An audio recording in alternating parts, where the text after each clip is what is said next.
दोस्तों। दोस्तों, दिन की तुलना में आखिर रात में सबसे ज़्यादा हार्ट अटैक क्यों आता है? रात में हार्ट अटैक आने की क्या कारण है?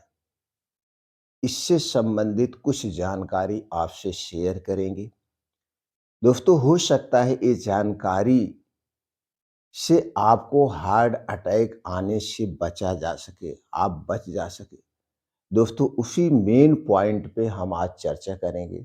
इसमें हम दोस्तों अपने खुद की एक्सपीरियंस भी शेयर करेंगे। इसके साथ जो हार्ट अटैक आ रहा है, उन लोगों के, उन परिवार से मिलने के बाद जो कारण निकल के आया, वो कारण भी शेयर करेंगे। और अंत में हार्ट अटैक से बचने के कुछ उपाय भी शेयर करेंगे। दोस्तों, इन सब जानकारियों से आप हार्ट अटैक से बच सकते हैं। तो चलिए सबसे पहले हम जानते हैं दोस्तों, हार्ट अटैक क्यों आता है? हार्ट अटैक आने की क्या कारण है? खास करके दोस्तों पिछले 4-6 साल से हार्ट अटैक के मामले ज़्यादा बढ़ गए हैं। दोस्तों, पिछले 2 महीने में हमारे गाँव में कम से कम 30 से 40 लोग हार्ट अटैक के शिकार हुए हैं।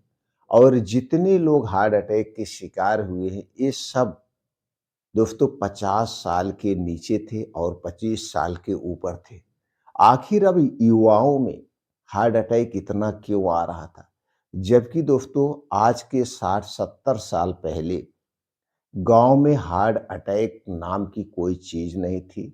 गांव के लोग ये कहते थे कि भैया हार्ट अटैक अमीरों को आता है, जो सिटी में रहते हैं उनको आता था, उनके पास पैसे ज़्यादा होते थे, उनकी लाइफ स्टाइल अलग होती थी। लेकिन आज गांव के लोग क्यों उसके शिकार हो रहे हैं? और दोस्तों, जब हमने उन परिवारों से मिला और उन परिवारों को जानते भी थे, तो दोस्तों हिस्ट्री निकल के जो सामने आई उस पे भी चर्चा करेंगे। तो चलिए सबसे पहले हम जान लेते हैं मेन पॉइंट के, हार्ट अटैक आने की मेन पॉइंट क्या है। दोस्तों, पहला पॉइंट जो है, जो पहला पॉइंट और नॉर्मल पॉइंट है, ये सब पे लागू होता है, वो है दोस्तों देर रात खाना खाना। अगर आप देर रात को गरिष्ठ भोजन करते हैं, गरिष्ठ भोजन करने के कई नुकसान भी होते हैं। अगर गरिष्ठ भोजन करते हैं और जल्दी सो जाते हैं, तो दोस्तों वह खाना ठीक से पचता नहीं है। उसके पीछे कई कारण हैं। कुछ मेन कारण ये है कि दोस्तों सूर्य डूबने के बाद हमारा पाचन तंत्र स्लो हो जाता है, वर्क उतना बढ़िया से नहीं करता है। तो वो खाना देर तक हमारे पेट में रहता है, जिसके कारण वो खाना सड़ने लगता है। फिर आधी रात के बाद वो गैस, कब्ज, एसिडिटी बनता है। इसके कई रीज़न हैं। जब पेट में गैस, कब्ज, एसिडिटी बनेगा, आप गहरी नींद में रहते हैं, एकाएक उठते हैं या पेशाब करने के लिए या कुछ करने के लिए, तो खून का दबाव ज़्यादा बढ़ता है। बीपी हाई होती है, उसका जब बीपी हाई होती है तो उसका प्रेशर बनता है। तो दोस्तों ऐसे कई सारे ब्रेन्स होती हैं जो कमज़ोर होती हैं। खून के दौरे के कारण एकाएक दौड़ा पड़ता है, तो उसके कई कारण से होते हैं। दूसरा है धूम्रपान, अल्कोहल। दोस्तों आज के समय में धूम्रपान, अल्कोहल एक बहुत बड़ा भूमिका निभाता है। अगर आप बहुत ज़्यादा बीड़ी, सिगरेट, तंबाकू, शराब का सेवन कर रहे हैं, तो दोस्तों शराब जो पीते हैं उनको हार्ट अटैक अक्सर आधी रात के बाद यानी 2 बजे के बाद और सुबह 10 बजे के बीच ही हार्ट अटैक आता है, जो अल्कोहल का सेवन करते हैं।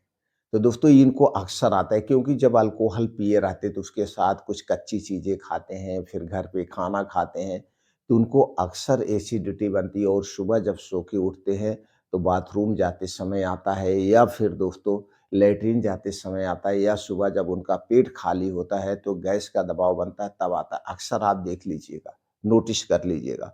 तीसरा कारण है मोटापा और कोलेस्ट्रॉल का बढ़ा होना। तो दोस्तों ये मोटापा और कोलेस्ट्रॉल जब बढ़ता है, मोटापा कोलेस्ट्रॉल क्यों बढ़ता है?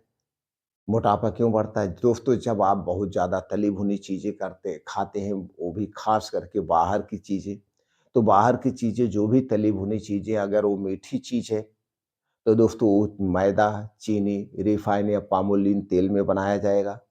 अगर वो तीखी चीज़ है, तो दोस्तों उसी में चीनी के स्थान पर क्या डाल दिया जाएगा? चीनी के स्थान पर नमक या लाल मिर्च डाल दिया जाता है, जो ये सारी चीज़ें जो रिफाइंड तेल में बनी हैं, एक दोस्तों इसमें पामोलिन ऑयल में छाना गया है, ये सारी चीज़ें नुकसानदेह होती हैं और उसके पीछे भी कारण है। जिस चीज़ में ये बनाई जाती हैं, कोई भी तली भुनी चीज़ें, चाहे वो ब्रेड पकौड़ा हुआ, चाहे समोसे हुए, चाहे जलेबियाँ हुई, दोस्तों जिस कढ़ाई में बनाई जाती, जब तेल डाला जाता है, वो तेल जलते-जलते जब आधा हो जाता है, तो छनता नहीं है बढ़िया से। तो नहीं बढ़िया से जब छनता है, तो उसमें क्या करते हैं और तेल मिला देते हैं। फिर तेल खत्म हुआ, फिर दूसरा तेल डाल दिए, फिर तेल खत्म हुआ, तीसरा तेल डाल दिए। मतलब उस तेल को फेंकते नहीं हैं। उसी तेल को जब बार-बार हीट किया जाता है, तो उसमें से एक खतरनाक रसायन अपने आप उत्पन्न हो जाता है, जो कि कई बीमारी का कारण बनता है, बेड कोलेस्ट्रॉल का कारण बनता है, कैंसर जैसी बीमारी का भी कारण बनता है। इसलिए दोस्तों हमें बाहर की कोई भी तली भुनी चीज़ें नहीं खाना चाहिए। या है मोटापा क्यों बढ़ा? इसी के कारण मोटापा बढ़ा। मोटापा बढ़ने के और कई कारण हैं, वज़न बढ़ने के और कई कारण हैं।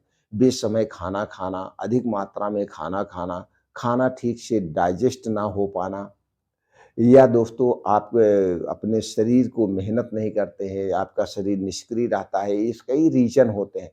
तो दोस्तों ये सारी चीज़ों पे आपको ध्यान देना पड़ेगा, ये नहीं कि कोई भी चीज़। तो दोस्तों ये हो गए कुछ मुख्य कारण। तो दोस्तों सबसे पहले कारण जो निकल के आया, हमने इसको देखा, नोटिस भी किया, वो है हमारा शरीर निष्क्रिय होना। तो हमें डेली कुछ ना कुछ योगा, प्राणायाम, मेडिटेशन करना चाहिए। तो चलिए अब बचाव के कुछ तरीके जानते हैं। अगर आप चाहते हैं, चाहे गाँव से हैं, चाहे शहर से हैं, चाहे स्त्री हैं, चाहे पुरुष हैं, तो दोस्तों ये कुछ काम आपको करना होगा। सबसे पहले आप जिस भी फील्ड में हैं, अगर स्टूडेंट हैं या आप हाउसवाइफ हैं या आप दोस्तों कोई बिज़नेसमैन है या नौकरी पेशा है, कुछ भी आप कर रहे हैं या आप किसान हैं, तो सबसे पहले चिंता मुक्त रहिए। चिंता मुक्त रहिए, स्ट्रेस से दूर रहिए, चिंता हर एक बीमारी का कारण है। दूसरा है, अगर आप 40 साल के बाद हैं, तो 40 साल के बाद हैं तो 24 घंटे में सिर्फ़ 1 बार खाना खाइए। 24 घंटे में सिर्फ 1 बार खाना खाइए और वो खाना है दोपहर का। तो 24 घंटे में 1 बार कैसे खाना खाएँ, उससे संबंधित वीडियो दोस्तों हमने भी अपलोड किया है, आप उसे देख सकते हैं। अगर हम उसकी चर्चा करेंगे, तो दोस्तों वीडियो बहुत लंबी हो जाएगी। तो 24 घंटे में 1 बार दोपहर में खाना खाइए, बाकी टाइम में एक टाइम दोस्तों सलाद लीजिए, एक समय आप फलों का सेवन करिए, बाकी अदरक पानी, अजवाइन पानी ऐसे ही आप अपने दिन को निकालिए।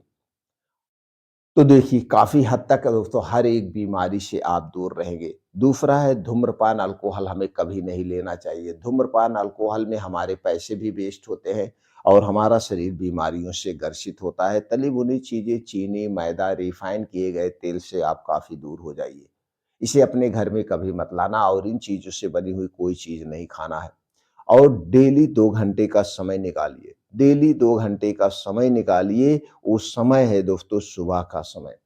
सुबह जल्दी उठिए, किसी भी कीमत पर जल्दी उठिए। उठने का मतलब है, अगर गर्मी का सीज़न है तो 4 बजे उठिए, ठंडी का सीज़न है तो दोस्तों 5 से साढ़े 5 बजे उठ जाइए। उठने के बाद डेली दिनचर्या से निवृत्त होकर के डेली 2 घंटे आपको निकालना है। इस 2 घंटे में क्या करना है?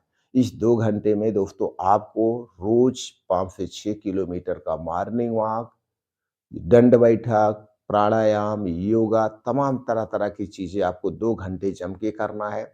और दोस्तों लास्ट में 15 से 20 मिनट मेडिटेशन करना है, ध्यान करना है। मेडिटेशन करने से, ध्यान करने से दोस्तों इससे क्या होता है, इससे जो है हमारे शरीर की एक्टिविटी बढ़ती है और हमारे अंदर की नेगेटिविटी खत्म होती है, हमारे अंदर पॉजिटिविटी आती है। ये करना, और रात में अगर आप नहीं उठना चाहते हैं, तो इसके लिए दोस्तों क्या करना पड़ेगा, शाम 4 बजे के बाद पानी पीना कम कर दीजिए, जिससे रात में बाथरूम के लिए आपको ना उठना पड़े। और अगर उठना भी पड़ रहा है तो सबसे पहले उठिए, आराम से बाएँ करवट उठिए। उठने के बाद बिस्तर पर आप बैठे रहिए, थोड़ी देर अपने हाथ को रगड़िए ऐसे, हाथ में गर्माहट लाइए जिससे ब्लड सर्कुलेशन सही से हो जाए। उसके बाद पैर लटकाइए, पैर को हिलाइए, ब्लड सर्कुलेशन हो, जिससे एकाएक ब्लड सर्कुलेशन ना हो। ठंडी का दिन है तो दोस्तों आप कपड़े पहन के नहीं सोते होंगे, थोड़े बहुत कपड़े पहनते होंगे, तो आप रज़ाई में रहते हैं तो तापमान गर्म रहता है, जैसे शरीर बाहर आता है तो आप चद्दर रखे रहिए, चद्दर को ओढ़ करके तब आराम से बाथरूम जाइए। कोई जल्दबाज़ी नहीं, बाथरूम जाइए और बाथरूम से आकर के फिर लेटिए। और दोस्तों बचने के लिए साल में ये 2 जाँचें एक बार ज़रूर कराइए, चाहे गर्मी हो, चाहे ठंडी हो। पहली जाँच है ईसीजी जाँच। ईसीजी से हमारे दिल की दोस्तों क्रियता के बारे में पता चलता है, हमारा दिल कैसे काम कर रहा है, सही से वर्क कर रहा है कि नहीं कर रहा है, या हमारे दिल की असमानताएँ क्या है, इससे पता चलता है। तो ईसीजी जाँच दोस्तों अगर आप सरकारी हॉस्पिटल में कराते हैं तो ₹30 लगेगा, या सरकारी अगर इसे प्राइवेट कराते हैं तो दोस्तों 100 से ₹150 लगेगा। तो ईसीजी जाँच, और दूसरी जाँच है दोस्तों वो है लिपिड प्रोफाइल। लिपिड प्रोफाइल से पता चलेगा कि हमारे शरीर में बैड कोलेस्ट्रॉल कितना है, गुड कोलेस्ट्रॉल कितना है। अगर दोस्तों गुड कोलेस्ट्रॉल कम है तो इसे बढ़ाना चाहिए, अगर बैड कोलेस्ट्रॉल बढ़ रहा है तो बैड कोलेस्ट्रॉल बढ़ने के क्या कारण है, बैड कोलेस्ट्रॉल बढ़ने की यही खान-पान है। तो दोस्तों सबसे पहले अपने कोलेस्ट्रॉल को आप कम करेंगे। तो ये 2 जाँचें करा के आप दोस्तों हृदय से संबंधित यानी हार्ट अटैक से काफ़ी हद तक बच सकते हैं। तो दोस्तों अब आप कहेंगे दिनचर्या कैसे होगी? दोस्तों आप अपनी दिनचर्या प्रकृति के अनुसार रखिए, यानी प्रकृति के अनुसार सोने का समय निर्धारित करिए, खाने का समय निर्धारित करिए, और उसके बाद जब भी खाना खाइए उसे अच्छी तरह से चबा-चबा के खाइए। जब तक आपको अच्छी-सी भूख ना लगे तब तक कुछ भी मत खाइए। जब अच्छी-सी भूख लगी है तभी खाना खाना चाहिए। खाना और पीने में डिफ़रेंट रखना चाहिए। खाते समय ना तो पिएँ और या तो खाएँ या तो पिएँ, दोनों एक साथ नहीं करना चाहिए। क्योंकि जब आप खाते हैं उसी समय पानी भी पीते हैं, ख़ास करके ठंडा पानी, तो यह ठंडा पानी जो आपके शरीर में, जो आपके पेट में एसिड बनता है खाने को पचाने के लिए उसे बुझा देता है। और तो जब एसिड सही ढंग से नहीं बनेगा तो खाना सही से डाइजेस्ट नहीं होगा, तो तरह-तरह की बीमारियाँ आने लगेगी। तो दोस्तों अपने पाचन तंत्र को स्ट्रांग रखिए, गैस, कब्ज़, एसिडिटी से दूर रखिए तो आप हर एक बीमारी से दूर रहेंगे। इसी तरह से और महत्वपूर्ण स्वास्थ्य संबंधित जानकारी लेने के लिए, आयुर्वेद की संपूर्ण सही-सही जानकारी प्राप्त करने के लिए दोस्तों जुड़ने के लिए चैनल सब्सक्राइब कर सकते हैं। अगर ये जानकारी आपको अच्छी लगी हो तो ज़्यादा से ज़्यादा लोगों तक ज़रूर शेयर करिए। सब लोग स्वास्थ्य के प्रति जागरूक रहें, स्वस्थ रहें, निरोग रहें।